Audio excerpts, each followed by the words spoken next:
Hiroshima, Nagasaki, the heat death of the universe. These are some of the deadliest days in history.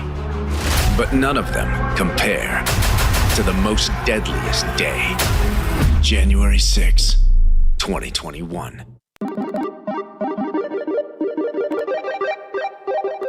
Holy ball of chain.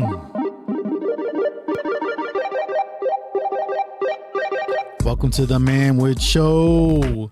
Welcome to the Manwich Show. January 6th hat on my head today. What's going on, ladies and gentlemen? What's going on this very day? The anniversary, the 4th year anniversary of January 6th. And the Capitol attacked. Well, what should we say? What should we do? Should we just get right into it? Let's just get right into it. Hiroshima, Nagasaki, the heat death of the universe. These are some of the deadliest days in history. But none of them compare to the most deadliest day, January 6, 2021. Coming soon, in the most epic movie event since Robot Jocks, Left Behind, or maybe even Son of the Mask, the Babylon Bee investigates the darkest day in the history of democracy. Where were you on January 6th? In January? I don't remember. Storming the Capitol, baby. No. Scary stuff like this happened. Okay.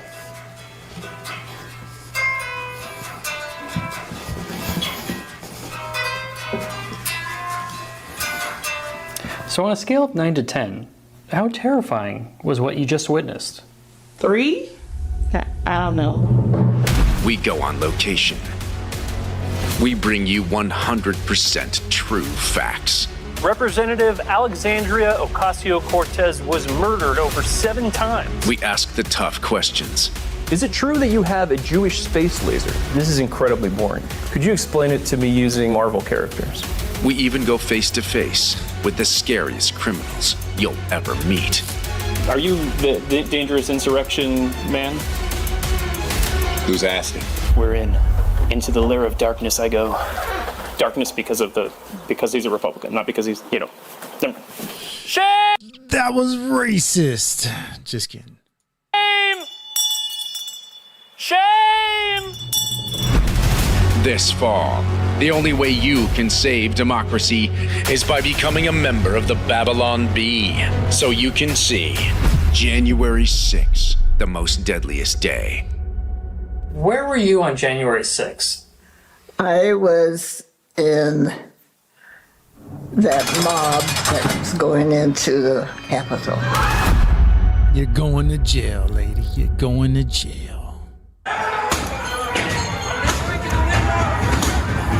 Whoa. Tearing it up.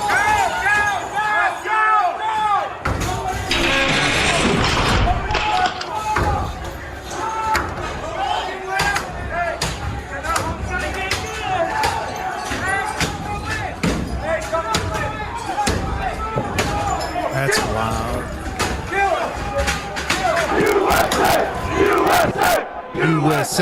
USA. For 4 years, Man, they're scratching up. the pro-Trump They're messing with the volume here, scratching it up.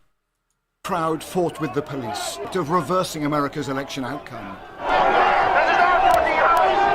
We watched as the standoff continued for at least an hour. Tear gas canisters were fired from the very stage on which Joe Biden will be inaugurated.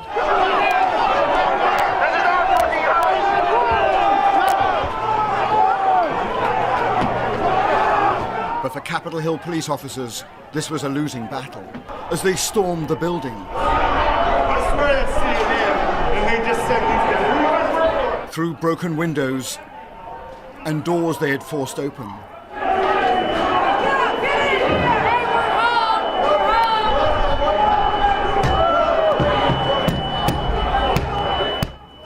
And for a few heady moments, Look, all I gotta say is somebody's going to jail. Man, you can't seriously tell me I'm gonna tell you right now, me personally, I am not gonna do that. Cause you know what's gonna happen? And that's all I need is another one of these. When dealing with powerful criminal elements, one can never be too well prepared. Holy felony. And I don't need any more than the ones I do have. Moments they felt they had won a precious victory.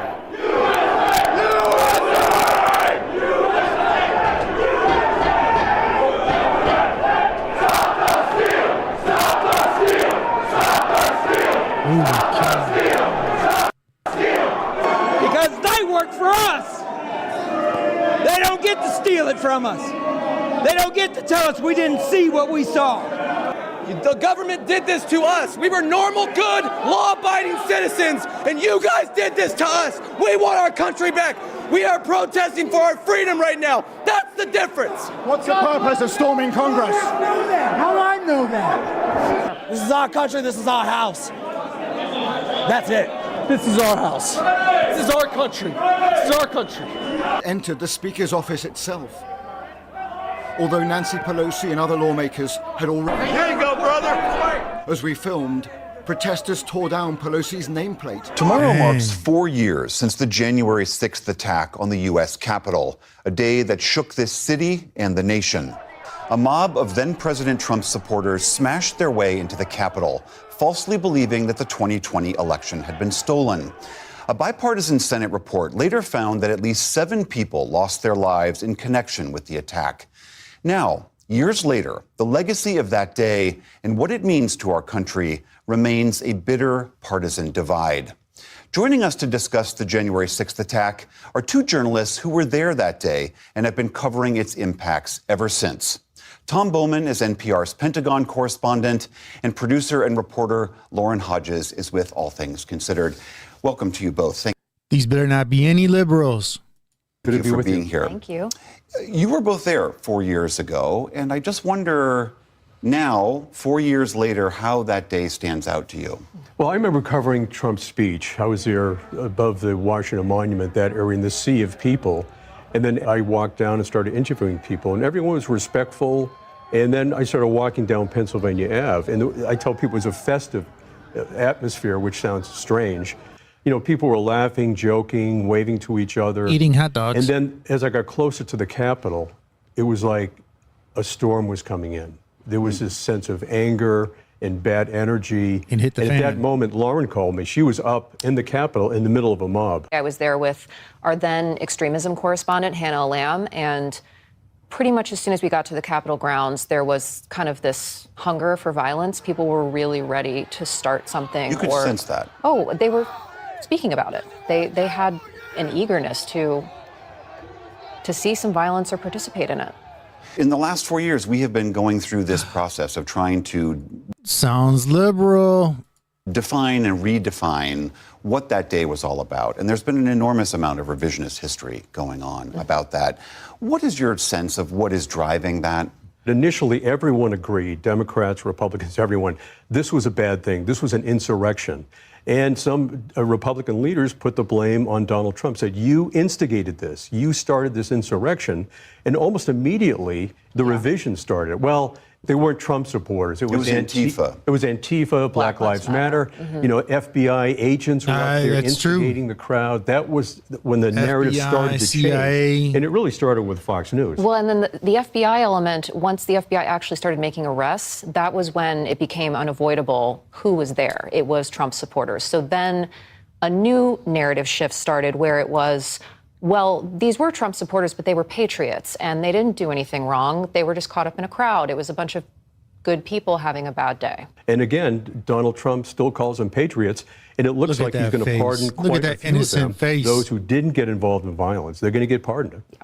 This few bad apples idea percolates a lot in the podcast that you guys did called a good guy. Can you tell us about the man at the center of that? Well, his name is Josh Abate. He was a Marine and still is a Marine. He was a sergeant in the Marine Corps, third-generation Marine, and he grew up about an hour west of Washington. And he believed that the election had been stolen. He was like many of those. Correct. there. He didn't. He always watched Fox News and far-right websites. So that's where he got his information from. And he was among those that entered the Capitol that day. I guess it's not really clear if he engaged in violence or not. He says he did not. How does the Marine Corps reckon with not just Abate, but several other Marines who showed up that day? 1,500 people were arrested in connection with the insurrection or riot, whatever you want to call it. About 200 military members, mostly veterans, were there, and a large number of them were Marines, right? So disproportionate number. Because they are the smallest of the fighting forces. But here's the thing, William. The military, they don't know if there's an extremism problem in the military because they're not collecting data like they would be for sexual harassment or sexual assault. Only this past year did they put out guidelines. Come on, extremists. That is just being passionate. That's being patriotic. That is being patriotic. You got that? Although you should not. I mean, come on now. Who's gonna go? You're gonna walk into the White House next and start tearing stuff. You don't want to do these things. But these are people that are patriotic of our country. They believe in the right to life, freedom, liberty, and all the other stuff. All right, that I just mingled and mushed all up together.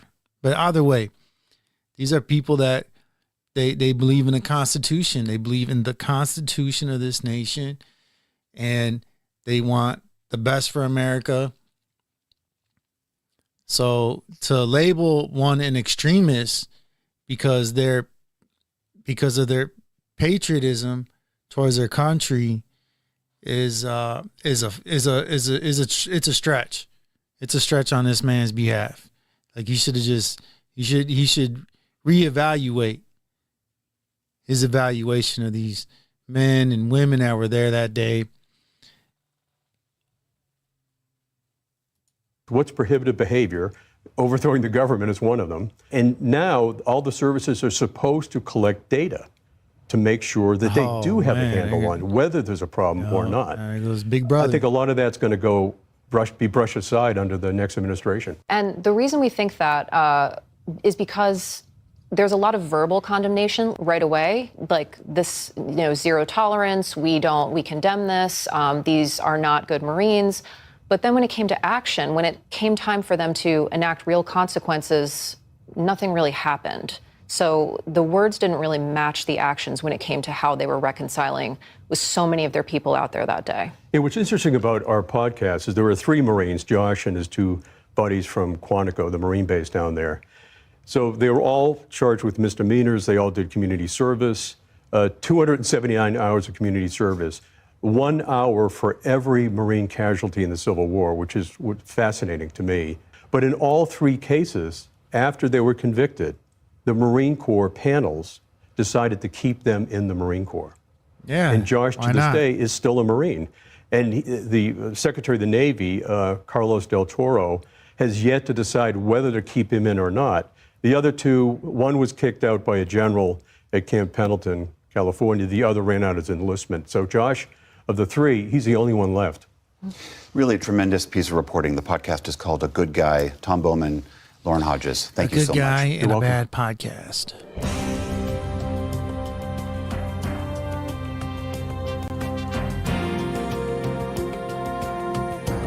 There you go. Consider it legitimate political discourse.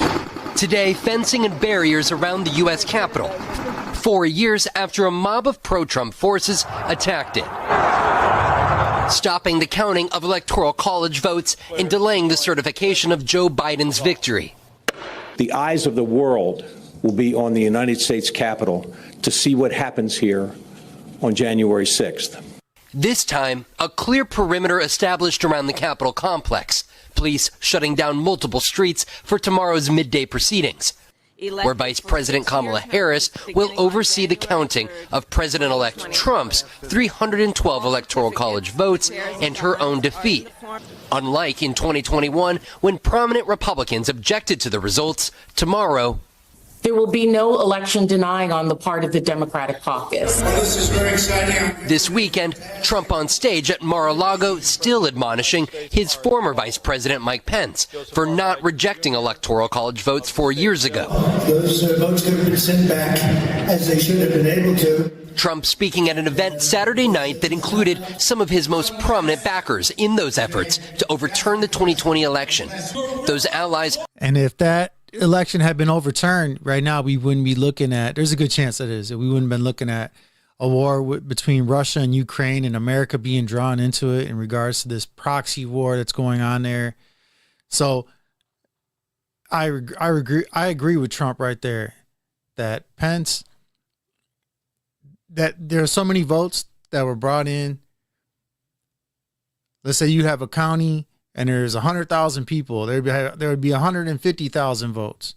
All I got to say is this: 2,000 mules. Watch it. 2,000 mules. Who also spoke included Jeffrey Clark, John Eastman, Rudy Giuliani, Peter Navarro, and Michael Flynn. Trump giving each man a shout out from the stage. What they've done to Rudy, but Rudy's going to come out on top. It's just a question of time. Vaughn Hillyard is joining us now. And Vaughn, we talked about the weather heading to Washington. So what if that snowstorm keeps some members of Congress from making it to the chamber tomorrow to vote?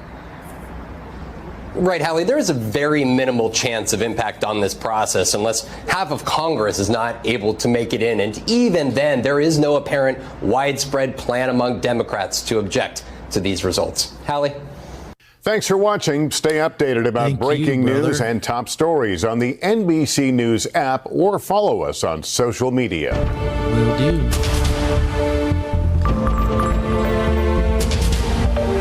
This morning marks 4 years since the January 6th attack on the Capitol. In just 2 weeks, President-elect Donald Trump's inauguration will take place. On January 6, 2021, Trump urged supporters to head to the Capitol to protest Congress's certification of President Joe Biden's victory. Pro-Trump rioters overran Capitol barriers. The Capitol was placed on a lockdown as rioters breached the building. At least 2,000 people made it inside the Capitol building. 5 people died during or after the attack, including 4 protesters and 1 police officer. Around 140 officers were hurt during the riot. And now, 4 years later, almost 1,600 people facing charges in relation to the attack. This coming as Trump is promising pardons to some of his defendants during his, quote, first hours in office. Wow. And that's it for the videos. Because I could just be playing videos left and right over and over again. There's tons of these.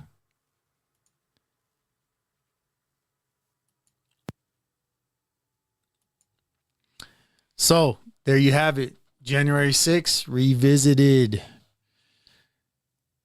Let me know your comments, your opinions, your likes, your dislikes, and I'll do a follow-up on tomorrow's episode. Lord willing, I'll do a follow-up.